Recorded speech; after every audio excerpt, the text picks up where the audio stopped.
بسم اللہ الرحمن الرحیم. معزز ناظرین السلام علیکم ورحمۃ اللہ وبرکاتہ. حضرت سہل بن سعد رضی اللہ تعالی عنہ سے روایت ہے کہ نبی مہربان صلی اللہ علیہ وسلم نے ارشاد فرمایا، میرے لیے جو شخص دونوں جبڑوں کے درمیان کی چیز یعنی زبان اور دونوں ٹانگوں کے درمیان کی چیز یعنی شرمگاہ کی ضمانت دے دے، میں اس کے لیے جنت کی ضمانت دوں گا. معزز ناظرین، اس حدیث مبارکہ میں نبی مہربان صلی اللہ علیہ وسلم نے دو چیزوں کی حفاظت کا حکم دیا ہے. اس میں سے پہلی چیز زبان ہے.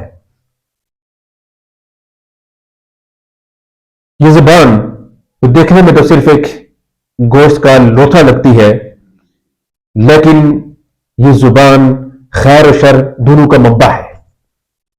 خیر اس لحاظ سے کسی زبان سے قرآن کی تلاوت کی جاتی ہے، احادیثیں بیان کی جاتی ہیں، سچ بولا جاتا ہے،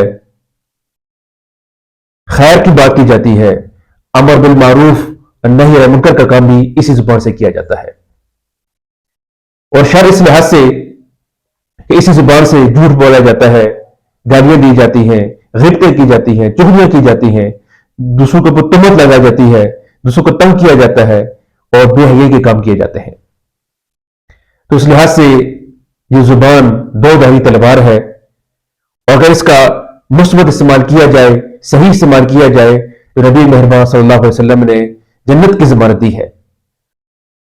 دوسری چیز جس کی حفاظت کا حکم نبی مہربان صلی اللہ علیہ وسلم نے دیا ہے وہ شرمگاہ ہے. اللہ تعالیٰ نے نسل انسانیت کی بقا کے لیے انسان کے اندر کچھ صنفی جذبات رکھے ہوئے ہیں.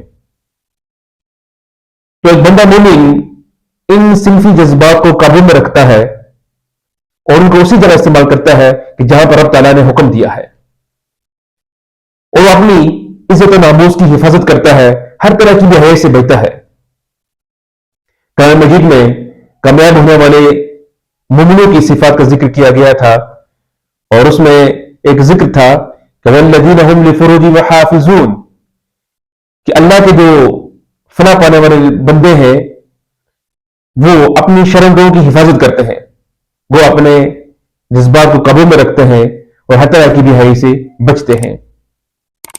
اللہ تعالیٰ سے دعا ہے کہ وہ ہمیں دین کا صحیح فہم عطا فرمائے. السلام علیکم ورحمۃ اللہ وبرکاتہ.